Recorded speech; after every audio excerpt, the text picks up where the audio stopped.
Chapter 7 motion and measurement of distances में आपका स्वागत है। हमारे आसपास चीज़ें हिलती रहती हैं, एक जगह से दूसरी जगह आती जाती हैं। चीज़ें अपनी जगह बदलती रहती हैं। चींटियाँ, बर्ड्स, गाड़ियाँ, बादल, अर्थ, घड़ी की सुई, हम, आप सब अपनी जगहों से हिलते रहते हैं। और जब चीज़ें हिल रही होती हैं या एक जगह से दूसरी जगह जा रही होती हैं तो हम उसे मोशन कहते हैं। आपके इस चैप्टर में हम मोशन और मेजरमेंट को ठीक से समझेंगे। जब चीज़ें हिल रही होती हैं तो उसे मोशन कहा जाता है, और जब हम किसी भी चीज़ को नापते हैं तो उसे मेजरमेंट कहा जाता है। इस चैप्टर में हम ढेर सारे एग्जाम्पल्स को देखेंगे और हमारी दुनिया इस चैप्टर से कितनी जुड़ी हुई है वो भी समझेंगे। मेरा नाम है रोहित और ये है सिलेबस विथ रोहित। आपको हमारे वीडियोस यूट्यूब पे दिखें, इसके लिए आप इस चैनल को सब्सक्राइब कर सकते हैं। सबसे पहले हम समझते हैं कि मोशन कितने प्रकार के होते हैं, चीज़ें कितने तरीके से हिल सकती हैं। देखिए, कोई भी चीज़ 3 तरीके से घूम सकती है। या तो वो गोल गोल गोल घूमेगी, सर्कल जैसे, जिसे सर्कुलर मोशन कहा जाता है। इसे रहट कहा जाता है, रहट। और पहले इसी तरीके से खेतों की सिंचाई हुआ करती थी। इसमें रहट का जो मोशन है वो सर्कुलर है। ये हवा की दिशा बताने वाला मुर्गा भी सर्कुलर मोशन करता है। पंखे भी गोल गोल घूम के सर्कुलर मोशन करते हैं। सर्कुलर शब्द सर्कल से बना है, जो गोल घूमे वो सर्कुलर मोशन। फिर दूसरे तरीके का मोशन जो चीज़ें कर सकती हैं वो है कि वो एक स्ट्रेट लाइन में आ जा सकती है, जिसे रेक्टिलिनियर मोशन कहा जाता है। रेक्टिलिनियर शब्द लैटिन के 2 शब्दों से मिलकर बना है, रेक्टस जिसका मतलब होता है स्ट्रेट या डायरेक्ट, और लिनियरिस का मतलब है पर्टेनिंग टू अ लाइन, मतलब सीधी लाइन पे चलने वालों को हम रेक्टिलिनियर मोशन कहते हैं। जैसे कदम ताल करते हुए सैनिक सीधी लाइन में जाते हैं, या जो रोड पे गाड़ी घोड़े सीधी लाइन में चलते हैं, ये सब रेक्टिलिनियर मोशन के एग्जाम्पल्स हैं। और तीसरे तरीके का मोशन में चीज़ें बार बार एक ही रास्ते पे आती और जाती हैं। जैसे ये बॉल इधर आ रही, फिर वापस जा रही, फिर आ रही, फिर जा रही, वैसे ही ये बॉल भी ऊपर नीचे एक ही रास्ते पे आ जा रही है। मोशन के इन तरीकों को पीरियोडिक मोशन कहा जाता है। पीरियोडिक मतलब समय के साथ चीज़ें एक ही रास्ते पे हिलती डुलती या आती और जाती रहती हैं। सर्कुलर मोशन या रेक्टिलिनियर मोशन भी अगर बार बार एक ही रास्ते पे हो रहा हो तो उसे हम पीरियोडिक मोशन बोलेंगे। झूले बार बार आगे पीछे होते रहते हैं, ये पीरियोडिक मोशन है। ऐसी घड़ियों के पेंडुलम भी बार बार आगे पीछे होते रहते हैं। गिटार या बाकी के जो भी दूसरे इंस्ट्रूमेंट्स होते हैं, उनके स्ट्रिंग्स यानी उनके तार भी पीरियोडिक मोशन करते हैं। ढोलक या तबले का जो ये वाला हिस्सा होता है जिसको हम बजाते हैं, वो भी पीरियोडिक मोशन करता है, ऊपर नीचे ऊपर नीचे। इन तीनों मोशन के अलावा बाकी के जितने भी मोशन हैं वो सब इन्हीं को मिला के बने हैं। तो 3 तरह के मोशन जो चीज़ें करती हैं वो हैं सर्कुलर, रेक्टिलिनियर और पीरियोडिक मोशंस। आइए अब हम ये समझते हैं कि जो मोड्स ऑफ ट्रांसपोर्ट हम यूज़ करते हैं उनकी क्या कहानी है। हमारे आने और जाने के जो साधन हैं उनकी क्या कहानी है। तो ये कहानी शुरू होती है जब पहियों की खोज हुई, लगभग 3,500 साल पहले, बहुत पहले।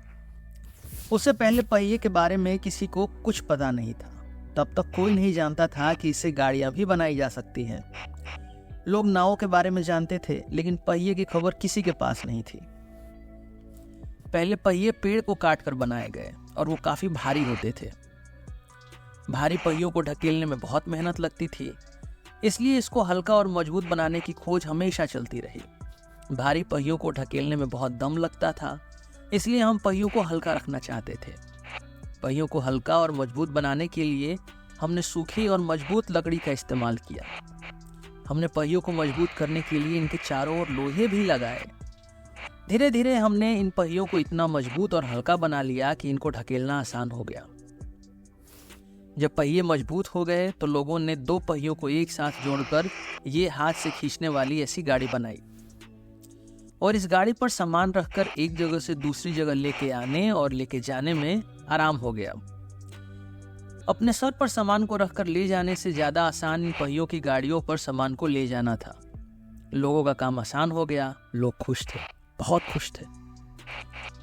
पर लोग आलसी भी थे और लोगों के पास पहियों को देर तक ढकेलने की ताकत नहीं थी। इसलिए लोगों ने उपाय लगाया और इन पहिए वाली गाड़ियों को बैल और घोड़ों से बांध दिया। फिर घोड़े इन गाड़ियों को अपनी ताकत से ठेलने लगे और हमारे आने जाने वाले काम जल्दी जल्दी होने लगे। जानवरों ने हमें अपनी मेहनत दी और हमने उन्हें खाना और रहने के लिए अपने पास जगह दी। जानवरों को भी आराम था और हमें भी आराम था। और कई हजार साल तक घोड़े, बैल और कुछ और जानवर हंसी खुशी हमारे पहिए वाली गाड़ियों को चलाते रहे, ढकेलते रहे और इधर उधर सामान और आने जाने के हमारे काम काज करते रहे। फिर इंजन की खोज हुई और सब कुछ बदल गया। इंजन में जानवरों से ज्यादा ताकत थी और इसे 24 घंटे तक चलाया जा सकता था। इंजन को खाना भी नहीं खिलाना था। इसे चलाने के लिए तेल डालना पड़ता था। फिर क्या, सबको लगा कि जानवरों को पालने पोसने से अच्छा तो इंजन वाली गाड़ी खरीद लेना है। इंजन वाली गाड़ी कभी थकती भी नहीं है और इसमें जानवरों से ज़्यादा ताकत है। और फिर इस तरह इंजन की खोज के बाद जो पहिए जानवर चलाते थे वो इंजन वाली गाड़ी ने चलाना शुरू कर दिया। समय के साथ साथ इंजन भी मजबूत होते गए। शुरुआत में इंजन ऐसे थे, फिर धीरे धीरे इनकी ताकत भी बढ़ती गई। इंजन का विकास तेजी से हुआ। समय के साथ चेंज होते इंजन्स यहाँ पे आप देख सकते हैं। इन इंजन की मदद से हमने ट्रेन बनाई और बाद में हवाई जहाज भी बनाए। इंजन की खोज के बाद से आने जाने की समस्या कम हो गई, क्योंकि ये इंजन वाली गाड़ियाँ एक साथ ढेर सारे लोगों को एक जगह से दूसरी जगह जल्दी लेके आ सकती थी। और जितनी ज़्यादा ये गाड़ियाँ फास्ट हुई उतना हमारे आने जाने का समय कम हो गया। हमारी दुनिया जो हज़ारों साल तक काफ़ी धीमी और एक दूसरे से दूर हुआ करती थी, वो फास्ट और एक दूसरे के नज़दीक आ गई। लोगों को आने जाने में जो बहुत समय लगता था वो इन गाड़ियों की स्पीड की वजह से कम हो गया। लोग आसानी से एक जगह से दूसरी जगह आने जाने लगे और इस स्पीड के कारण हमारा व्यापार भी बढ़ गया। चीज़ें आसानी से एक जगह से दूसरी जगह पहुंच गई और लोगों की ज़िंदगी में भी बहुत सारी सुविधाएं आई। पर यहाँ एक समस्या हो गई। समस्या ये थी कि सब देशों के पास नापने वाले बटखरे अलग अलग थे। किसी के पास शेर था, कहीं मॉन्ड था, कहीं एलबीएस था, कहीं कुछ और था। इसलिए कन्फ्यूज़न थी कि किधर कौन सा बटखरे का यूज़ होगा। यही कन्फ्यूज़न नापने के लिए भी थी। पहले लोग पैर से, हाथ से या लाठी से डिस्टेंस को नाप देते थे और ये नापने और मापने के तरीके अलग अलग थे। कहीं पे बड़े थे तो कहीं पे छोटे थे। लोग कंफ्यूज थे, लोग समस्या में थे। और इसी समस्या को समझाने के लिए एनसीईआरटी ने ये चैप्टर बनाया है। आपकी बुक में इस कंफ्यूजन को गिल्ली और डंडे के एग्जाम्पल से समझाया गया है। आपकी बुक में गिल्ली और डंडे से टेबल को नापते हैं, लेकिन बूझो जिस गिल्ली डंडा से पहली बार टेबल को नापता है वो खो जाती है, और बूझो जब नापने के लिए दूसरा गिल्ली डंडा लेके आता है और उससे टेबल को नापता है तो टेबल का मेजरमेंट अलग आता है। ऐसा इसलिए क्योंकि सभी गिल्ली डंडे का साइज एक जैसा नहीं होता है, क्योंकि इनको मीटर या स्केल से नाप के तो नहीं बनाया जाता है। ये कभी बड़े तो कभी छोटे बन जाते हैं। गिल्ली डंडा अगर आप नहीं जानते हैं तो मैं आपको बता दूं कि मोबाइल और टीवी आने से पहले गांव में रहने वाले बच्चे गिल्ली डंडा, बुढ़िया कबड्डी, खो खो जैसे कई खेलों को खेला करते थे। गिल्ली डंडा खेलने के लिए बच्चे किसी पेड़ की डाल तोड़ते थे और उसे खुरपी से एक हाथ की साइज काट देते थे और उसी डाल से एक गिल्ली भी बनाते थे। गिल्ली बनाने के लिए कटी हुई छोटी लकड़ी को साइड से छील देते थे। साइड से छील देने से जब गिल्ली के किनारे वाली हिस्से पे डंडे से मारा जाता है तो गिल्ली हवा में उछलती है, और जब ये उछलती है तो इसे फिर से डंडे से मार के दूर पहुंचा देते हैं। जितनी दूर गिल्ली जाती है उतने उनको पॉइंट्स मिलते हैं, और कितनी दूर गई वो इस डंडे से नापते थे। ठीक है, तो आपने गिल्ली डंडा खेलना भी सीख लिया। अब आगे बढ़ते हैं। तो व्यापार में नापने की कंफ्यूजन थी। ये कंफ्यूजन पूरे दुनिया में थी। फिर दुनिया के देशों ने इसका भी उपाय ढूंढ लिया। देशों ने मिलकर इसका भी उपाय निकाल लिया। आइए समझते हैं कैसे। फ्रांस के लोगों ने पहले ही इस समस्या के कारण अपने देश में एक सिस्टम बना लिया था। इस सिस्टम का नाम था SI। सारे देशों ने मिलकर फ्रांस के इस मेजरमेंट के सिस्टम को देखा और कहा कि फ्रांस का सिस्टम तो बहुत अच्छा है, इसको ही क्यों ना हम लोग अपने अपने देशों में लागू कर देते हैं। और फिर सबने इस सिस्टम को अपने देशों में लागू कर दिया। नापने के इस सिस्टम का नाम है SI, सिस्टम है इंटरनेशनल, मतलब चीज़ों को नापने का अंतर्राष्ट्रीय यानी इंटरनेशनल सिस्टम। और इस सिस्टम में जितने भी मापने के तरीके थे जैसे mass, time, current, temperature, amount of substance और ल्यूमिनस इंटेंसिटी, उन सबको एक साथ बना दिया। इन्होंने इस सिस्टम में लेंथ को नापने के लिए आसपास की चीज़ों जैसे लाठी, कदम, हाथ या उंगली की जगह एक फिक्स लेंथ, एक फिक्स साइज बना दिया। इन्होंने कहा कि इतने को 1 मीटर बोलेंगे और सबने कहा ठीक है, इतने को ही हम सब भी 1 मीटर बोलेंगे। तो सबको ये इतना जितना इन्होंने 1 मीटर कहा सबको दे दिया गया, सबको बांट दिया गया। कहा गया कि जाओ सबको बता दो कि इतने को ही सब जगह 1 मीटर कहा जाएगा। ऐसे करके नापने के लिए इन्होंने 7 चीज़ें बताई जो सबने मान ली। मैं आपको एक ट्रिक से इन 7 को हमेशा के लिए याद करवा देता हूँ। तो ट्रिक है, कल केजी में अब मोलस को SI सत्य मिला। कल केजी में ये जो अब मोलस नाम का एक बच्चा था उसको SI सत्य मिला। ये SI यूनिट को हर जगह बांट दिया गया और इसको केजी में पढ़ने वाले अब मोलस को भी दिया गया। कल केजी में अब मोलस को SI सत्य मिला। कल मतलब C और L, C मतलब कैंडेला और L मतलब ल्यूमिनोसिटी। ल्यूमिनोसिटी मतलब उजाला नापने के लिए हम कैंडेला को यूज करते हैं। केजी में मतलब केजी और M, केजी मतलब किलोग्राम और M मतलब मास। ये वजन नापने के लिए था। अब मोलस के AB मतलब A से एम्पियर और B से बिजली, मतलब बिजली नापने के लिए एम्पियर का यूज होता है। मोलस के मोल मतलब मोल और मोलस के अस मतलब अमाउंट ऑफ सब्सटेंस AS। तो अमाउंट ऑफ सब्सटेंस नापने के लिए मोल का यूज होता है। SI मतलब सिस्टम है इंटरनेशनल यानी ये वाला सिस्टम। सत्य मतलब S और T, S से सेकेंड और T मतलब टाइम, मतलब टाइम नापने के लिए सेकेंड्स। मिला के M L से M मतलब मीटर और L मतलब लेंथ, मतलब दूरी नापने के लिए मीटर। इसमें ये पहले वाले सारे यूनिट्स हैं और दूसरे वाले हैं वो हैं जिनको हम नाप रहे हैं। उजाले को कैंडला से नापते हैं, मास यानी वजन को किलोग्राम में नापते हैं, बिजली को एम्पियर में नापते हैं, अमाउंट ऑफ सब्सटेंस को मोल में नापा जाता है, टाइम को सेकंड्स में नापा जाता है और लेंथ यानी दूरी को मीटर में नापते हैं। कल केजी में अब मोलस को SI सत्य मिला। इस नापने के तरीकों को सब जगह बांट दिया गया और लोगों ने इसके हिसाब से अपने अपने नापने के तरीकों को बदल लिया। आपके इस चैप्टर में डिस्टेंस यानी दूरी को ही नापना है, इसलिए हम सिर्फ लेंथ वाले हिस्से को देखेंगे। लेंथ को नापने के लिए हमने अभी पढ़ा कि मीटर फिक्स किया गया। तो जब बहुत बड़ी डिस्टेंस को नापना होता है तो वो कई हज़ार मीटर होती है और इसको आसानी से लिखने के लिए हमने कहा कि 1000 मीटर की जगह को 1 किलोमीटर जगह भी कहा जा सकता है। और जब कम दूरी को नापना है तो इस मीटर को 1000 बराबर हिस्सों में हम बांट देते हैं और इसके हर एक हिस्से को 1 मिलीमीटर कहा जाता है, यानी 1 मीटर में 1000 मिलीमीटर होते हैं। जब इस मीटर को 1000 की जगह 100 बराबर हिस्सों में बांटा गया तो जो हिस्सा आया उसे हम 1 सेंटीमीटर बोलते हैं, मतलब 1 मीटर में 100 सेंटीमीटर। तो 1 किलोमीटर में 1000 मीटर, 1 मीटर में 100 सेंटीमीटर और 1 मीटर में 1000 मिलीमीटर। ठीक है। हम जो स्केल यूज़ करते हैं वो मीटर में नहीं होती है बल्कि सेंटीमीटर में होती है। 1 सेंटीमीटर में 10 मिलीमीटर होते हैं।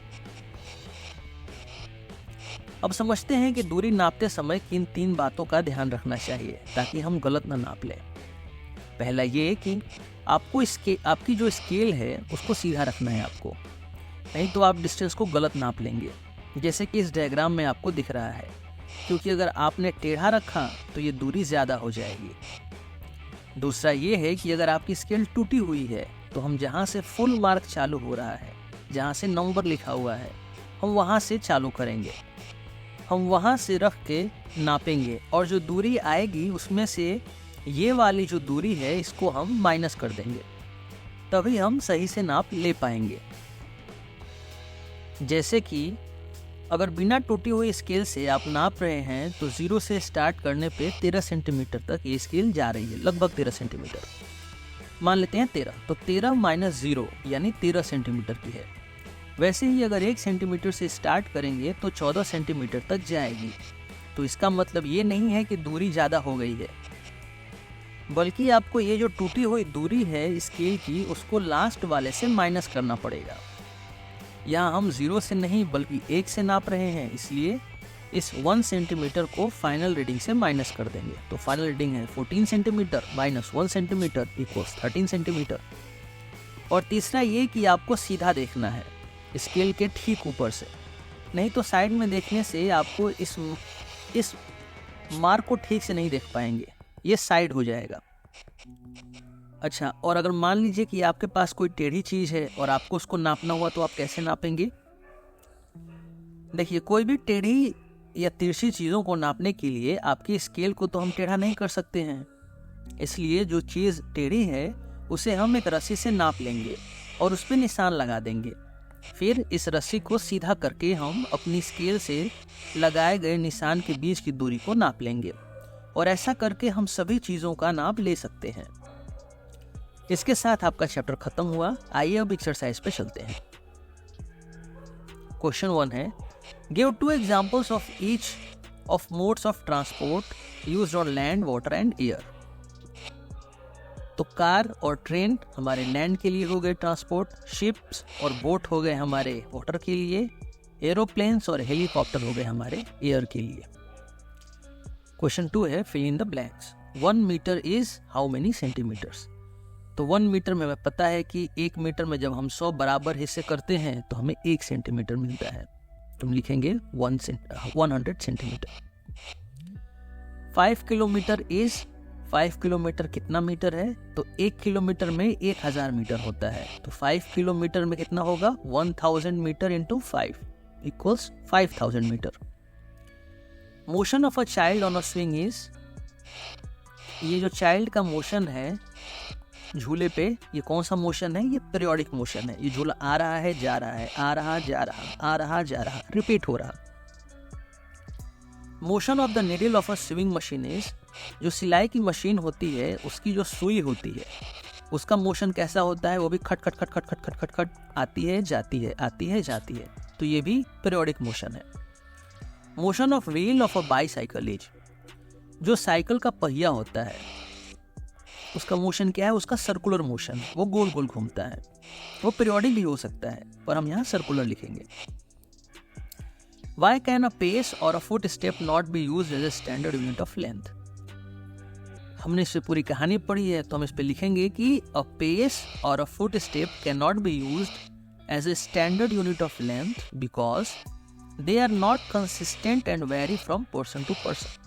क्योंकि ये बदलते रहते हैं। सारी कंफ्यूजन जो नापने की थी वो इसी बात को लेके थी कि किसी के जो नापने का तरीका था वो दूसरे से अलग था, है ना। चौथा है, arrange the following lengths in their increasing magnitude. आपको इसमें अरेंज करना है कि कौन सी इंक्रीजिंग ऑर्डर में। तो इसमें हम कर देंगे, सबसे पहले आएगा मिलीमीटर, क्योंकि 1 मीटर को जब हम 1000 हिस्सों में बांटेंगे तो हमें 1 मिलीमीटर मिलेगा। उसके बाद आएगा सेंटीमीटर, 1 मीटर को जब हम 100 हिस्सों में बांटेंगे तो हमें मिलेगा सेंटीमीटर। उसके बाद आएगा मीटर, और किलोमीटर कितना होता है? 1000 मीटर मिलके 1 किलोमीटर बनता है। ठीक। अगला क्वेश्चन है, the height of a person is 1.65 metre, express it into centimetre and millimetre. अब देखिए 1 मीटर में कितना होता है? 100 सेंटीमीटर होता है। तो 1.65 को हम मल्टीप्लाई कर देंगे इस वाले हिस्से को इस हिस्से से, तो 1.65 इंटू 100, तो ये हमारा हो जाएगा 165 सेंटीमीटर। अब 1 मीटर में हमारे पास कितना होता है? 1000 मिलीमीटर होता है। तो 1.65 मीटर को जब हम मिलीमीटर में कन्वर्ट करेंगे तो इसको हम 1000 से मल्टीप्लाई करेंगे, है ना। तो ये हो जाएगा 1650 मिलीमीटर। अगला क्वेश्चन है, the distance between Radha's home and her school is 3250 metre, express this distance into kilometre. हमें पता है कि 1 किलोमीटर में 1000 मीटर होता है, तो 3000 मीटर में 3 किलोमीटर हो जाएगा, और 250 मीटर में 0.25 किलोमीटर हो जाएगा, है ना। तो हम लिखेंगे 3.25। यहाँ पे आप या तो 1000 से डिवाइड करेंगे तो ये 3 जो डॉट्स हैं वो 0 से डिवाइड होकर इधर आ जाएगा, 3.25। क्वेश्चन 7 है, while measuring the length of a knitting needle, the reading of the scale at one end is 3 centimeter and at the other end is 33.1 centimeter. What is the length of the needle?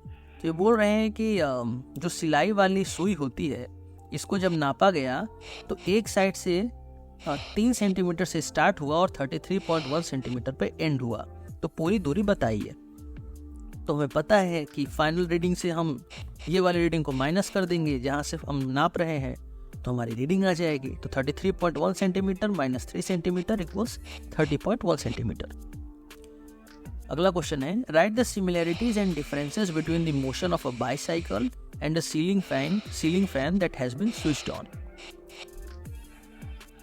तो cycle का जो पहिया है उसके motion में और ceiling fan जो हमारा पंखा होता है जिसको चालू किया गया है, उसमें क्या समानताएं हैं और अंतर क्या है।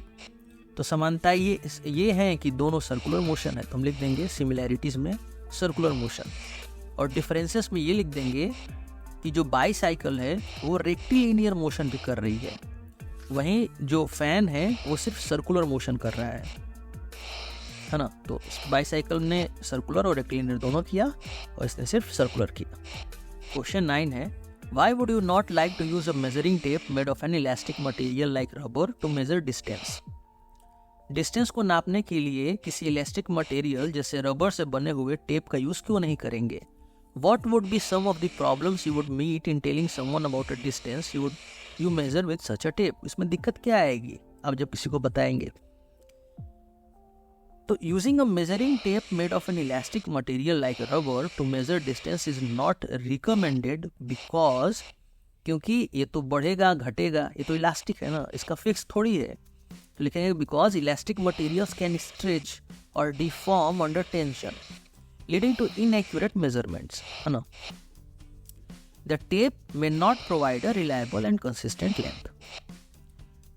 Question 10 है, Give 2 examples of periodic motion. तो periodic motion के 2 examples, पहला है motion of a child on a swing, झूले पे एक बच्चे का मोशन, और दूसरा है motion of the needle of a sewing machine, सिलाई मशीन की जो सुई होती है। इसके साथ आपका chapter motion and measurement of distances खत्म हुआ। देखने और समझने के लिए आपका धन्यवाद। Thank you.